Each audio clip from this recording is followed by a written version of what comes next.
Hi, welcome to Prime Recap. A 14-year-old orphan boy who is passionate about basketball is faced with an opportunity to transform his life after gaining superpowers when he finds a magical pair of sneakers. Today we will recap the story of the 2002 movie, Like Mike. Calvin, Murph and Reg are best friends and, since they were little, they have lived in an orphanage. In the rare moments when they are free to have fun, they decide to spend their time playing basketball. Calvin dreams of becoming a professional NBA player, but despite his abilities, his 5'4" height makes that dream a long way off. The trio constantly has to deal with taunts from Ox and his gang, who are also residents of the Chesterfield adoption home. This time, Calvin decides to face him and challenges him to a basketball game. But after losing the game, the crazy boy rips his Sixers shirt. Later, while watching TV, the boy reveals that his greatest wish is to find a family. However, this moment is interrupted by Stan Biddleman, the orphanage's greedy director, who summons the children to work. Outside the Staples Center, the young ones try to sell chocolates to visitors who were arriving to watch the game. Minutes later, Calvin and Murph watch the game and are disappointed to realize that their team, Knights, lost the game. Soon after, Calvin spots Coach Wagner leaving and goes to talk to him. During their conversation, the man offers the boy some tickets to watch the next game, which will take place on Sunday, and the orphan is excited to see his team on the field for the first time. The next day, a special event takes place at the orphanage. Some couples go there to meet the children and possibly take one of them to their new home. However, Calvin and his friends have no chance of finding a family, as the younger ones are always the chosen ones. As the couples leave, Sister Teresa appears with a box full of donation items. Among them is an old and worn sneaker. Calvin decides to try it on and is surprised to find the shoes fit him perfectly. His excitement is heightened when he discovers that those sneakers belonged to a famous basketball player during his teenage years. After seeing the initials MJ, the boy is convinced that the pair of shoes belonged to his idol, Michael Jordan. Hearing this, Ox tries to steal the sneakers, and so that Calvin can't keep them, the boy throws the shoe in the air, intending it to get caught in the wires. His plan works and Calvin can't even sleep at night as he really wants to get those sneakers back. The boy calls his friends Murph and Reg to help him. In the middle of the storm, the boy climbs a tree and tries to stretch to reach the shoes. When he finally manages to catch it, the pole is hit by lightning that travels through the wires until it hits the sneakers and, consequently, Calvin. At that time, the boy falls from the tree, but he is happy to have managed to recover his idol's sneakers. On Sunday, he wears the shoes to go to the game to watch the Knights play, along with his friends and colleagues from the orphanage. After the match, Frank, the presenter, announces that one of the people in the stands will have the opportunity to make some bids against Tracy Reynolds, one of the Knights players. Frank makes the raffle and says the winner is whoever is sitting on bench number 2 in row 14. At this point, Calvin gets up and runs to the court. The boy ties his shoelaces and the game begins. Initially, Tracy doesn't take the boy seriously, but that changes when Calvin scores his first basket. Seconds later, he scores his second point and it messes with the player's ego. Tracy takes off his coat and decides to play for keeps, but Calvin still manages to defeat him. His friends are terrified to see him in action and not even the boy is able to understand how he did it. At that moment, the audience is in shock, but soon everyone stands up to applaud the Wonder Boy. After this amazing performance, Frank goes to the van to talk to Stan. When approached, the man is in the parking lot waiting for the young people to finish selling their sweets to take them back to the orphanage. He later receives a $7,500 offer to allow Calvin to play with the Knights for a single day and accepts the deal immediately. When Frank and Coach Wagner leave, Calvin tells his friends that the only explanation for being able to play like that is because he was wearing that pair of sneakers. While hiding, Ox overhears the entire conversation and starts to come up with a plan to steal from them. On game night, when Calvin arrives at the locker room, Frank hands him his new uniform and shoes, but the boy claims he plays better in his own pair of sneakers. At this point, he discovers that he is not going to play for real and was only there to attract the media. Minutes later, the game starts and the Knights are already at a disadvantage. The coach tries to devise a strategy to reverse that situation and Calvin suggests a nice move. So Wagner orders the boy to go out onto the court and help his team win that match. Terrified, the boy runs to the locker room and puts on his lucky sneakers. He appears soon after and plays with all his might, defeating his opponents. Seconds after entering the court, Calvin scores the first basket for his team and his performance only improves until the end of the game. With the boy's help, the Knights win the basketball game, and from that moment on, the boy becomes an official member of the team. The boy prepares to take his first business trip, and as he packs his bags, Stan appears saying that during the trip, maybe someone wants to adopt him to get their hands on his money, But while Calvin is playing with the knights, the contract prohibits him from leaving his guardianship. As Calvin is a minor, it was Stan who signed his contract, so the only option is to believe his guardian's words. During the flight, the coach asks Tracy to mentor Calvin and informs him that he and the boy will share a room. When they arrive at the hotel room, Calvin tries to make the most of it all, as he has never had such an experience before. At night, Tracy prepares to go out and teaches the boy how to order room service in an attempt to distract him. Calvin is overjoyed to discover this feature and can't believe it's possible to order free food at the hotel. After spending the entire night stuffing himself with food, the boy is surprised by the arrival of Tracy. The man is scared to see that mess and asks Calvin to leave the room because he brought a special guest. But instead, the boy runs to the bathroom and Janet enters the room to find out what's going on. Seeing that the young man is ill, she decides to take care of him and ruins the whole night Tracy had planned. Before bed, Calvin tries to apologize for what happened, but the man prefers not to bring it up. The boy then invites his mentor to pray with him and asks if Tracy doesn't want to ask God to bless his parents. At this point, the player reveals that his parents are dead and Calvin feels bad about it, as he knows very well how sad it is not having his parents around. The next morning, Tracy is extremely tired as he has been unable to sleep due to his roommate's monstrous snoring. Before the match, Calvin tells Coach about the events of the night before and Tracy gets into trouble. Wagner reminds him that it is forbidden to bring women into the hotel room and he can't leave after midnight.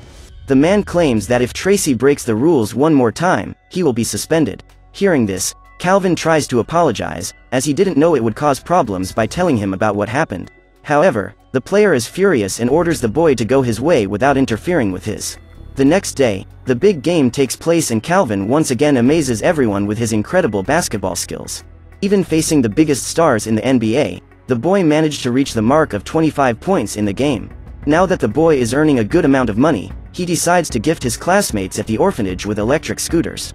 In the meantime, Tracy Reynolds has become his biggest inspiration in the sports world and Calvin tries to copy him in everything, even his clothes. In a short time, the boy becomes a celebrity and starts to receive autograph requests from other players.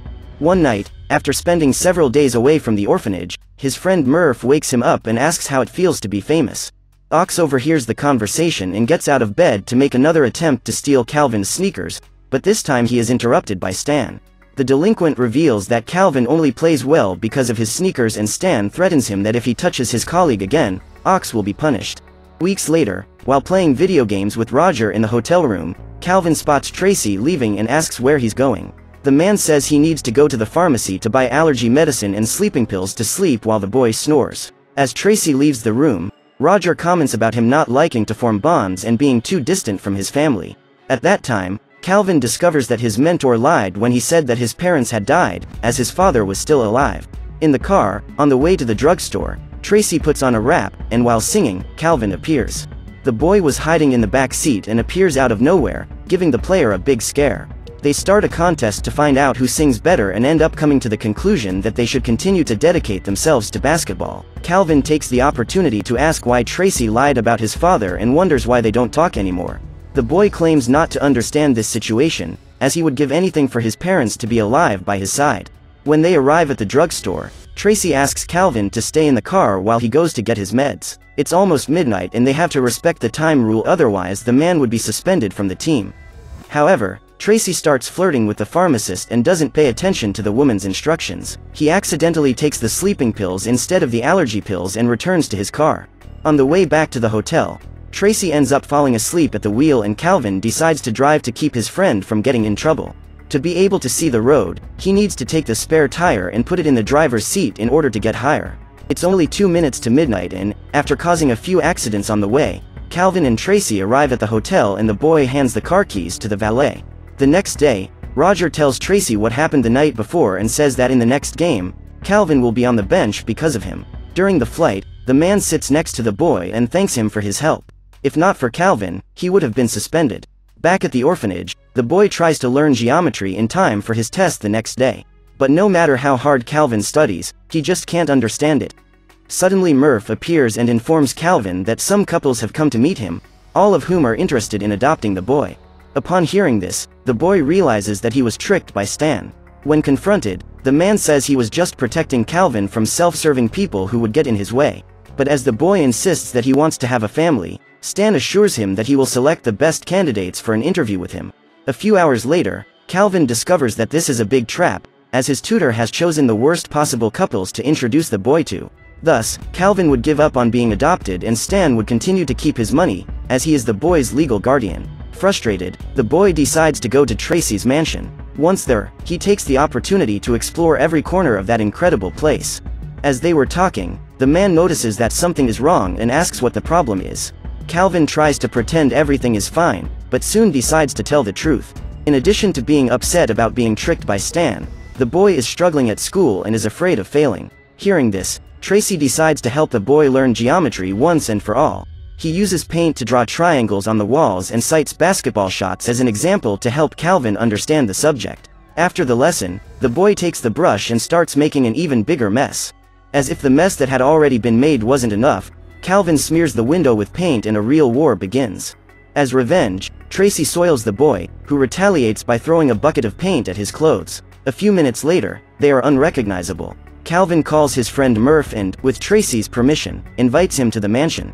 Now, with the team complete, the fun continues and the trio jump into the pool in an attempt to get rid of all that ink. The next day, while playing in the park, Calvin confesses to his friends that he doesn't want to be adopted by any of the families that showed up at the orphanage. Murph then suggests that maybe none of them are the right family and claims that Tracy is the best person to adopt Calvin. Hearing this, the boy is confused. Despite liking the idea of being Tracy's son, the boy knows that having a family doesn't suit his profile, as the man doesn't have a good relationship even with his father. In an attempt to reverse this situation, Calvin decides to take Tracy's father to visit him at the mansion, but his mission fails miserably. The player is extremely angry at the sight of his father and orders Calvin to take him away immediately. When the boy arrives at the orphanage, he claims he's given up on finding someone to adopt him, but Murph says there's a couple in the other room waiting to meet him. The Boyds left Bel Air to find Calvin. This was the boy's chance to have a family like the ones he saw on TV. Realizing that his gold mine was about to leave the orphanage, Stan goes after Ox and asks if what he said about the sneakers was true. Now that he knows that Calvin can only play if he's wearing that pair of sneakers, the man hatches a plan to make some money before the kid leaves. That day, Calvin goes to have lunch at the Boyd family's house and Stan manages to convince him to wear a new pair of sneakers to make a good impression. Before leaving, the boy asks Murph to hide his sneakers and protect him with his life. The boy assures that he can do the job and wishes his friend good luck. Despite knowing he will miss Calvin, Murph is rooting for the boy to be adopted, knowing that having a family is the most important thing to him. Later, while Murph is talking to his mother's picture, Ox and the gang show up and ask the boy where the sneakers are. The boy refuses to say, so the freaks decide to take him to Stan. The man takes the photo of Murph's mother and uses a lighter to set it on fire. So that the only photo of his mother wouldn't be destroyed, Murph ends up telling him that he hid his sneakers in the basement. After putting the sneakers away in his safe, Stan goes to a bookmaker and bets $100,000 that the Raptors will beat the Knights in the game over the weekend. Over lunch, Mr. Boyd announces that the next day he and his wife will complete Calvin's adoption process and he will officially become a member of the Boyd family. Meanwhile, Tracy is brooding at his house. That night, he decides to make amends with his father and they both go out together for a beer. The next day, before the game starts, Tracy approaches Calvin and states that he needs to say something important. However, the conversation is interrupted and the player meets the couple who are about to adopt the boy. When Calvin asks what Tracy wanted to talk about, he changes the subject and claims it was something related to the basketball game. 20 minutes before the game starts, Calvin gets a call from Murph and the boy tells him what happened to Stan. Desperate, Calvin rushes to the orphanage and enlists the help of his friends to capture the man. Meanwhile, the game had already started and, as the orphanage director predicted, the Knights were losing. While celebrating, the man is attacked and tied to his chair. Calvin asks him to give him the password to the vault and Reg threatens him with some sharp chess pieces. Just then, Ox appears and Stan orders the boy to untie him. However, Calvin reminds him that, despite their differences, all the kids in that orphanage were a team. So, Ox gives up on following Stan's orders who, by the way, never treated him well, and decides to help Calvin get his lucky shoes back. The boy knew the password to the safe and, after giving the boy the sneakers, the kids grab their electric scooters and run to the stadium. At that moment, Stan manages to free himself from the chair and calls the owner of the bookmaker to ask for his help. The man then sends some security guards to stop the youths from reaching the Staples Center, but Calvin and his friends manage to get past them. Murph is the only one who ends up falling when trying to dodge the cars and is left behind. The chase continues and one of the security guards ends up in the lake. While running away, Calvin drops his sneakers and one of the men is about to catch it. However, Murph suddenly appears and retrieves the magic shoes. When he arrives at the place, Calvin is surprised by Stan, who was already there waiting for him. The boy throws the scooter on top of his tutor and runs to the game. He is greeted with applause and, within the first few seconds, manages to help his team recover. Quickly, the Knights catch up with the Raptors and have a few minutes to turn the tables. However, at one point, when Calvin has the ball, all the players on the other team go for him and the boy ends up having his sneakers destroyed. At this point, he knows he can't play anymore, but Tracy encourages him. After putting on a new pair of sneakers, Calvin announces to his team that regardless of the outcome of that game, this would be his last game as he wanted to live the life of a normal kid. Now that they know this is the last time they would be on the court together, the entire team is determined to win that game. In the final seconds, Calvin passes the ball to Tracy, who with a precise shot, makes a beautiful basket, leading his team to victory. After the game, the boy decides not to become a Boyd and gives up on having the life he dreamed of because he believed it was the right thing to do. After saying goodbye to his coach and team members, the boy returns to the orphanage and is greeted by Murph, who is overjoyed to see him. A few days later, Tracy shows up and informs them that from now on, the Knights will sponsor the Chesterfield adoption home, as the director left to run away from the bet he lost and couldn't pay. In addition, Tracy also has other news. The man says he has heard that Calvin is still looking for a father and he is looking for a son, so the two could put an end to this quest and become a family. Murph watched everything from afar and realizes that from that day on he would be alone. However, Calvin manages to convince Tracy to adopt his friend as well and the three head home together. Over the next few weeks, Reg gets a family and Tracy officially becomes the father of the two boys. So what did you think of this movie? Leave it in the comments below. And if you liked the video, please like and subscribe for more movie recaps. See you next time.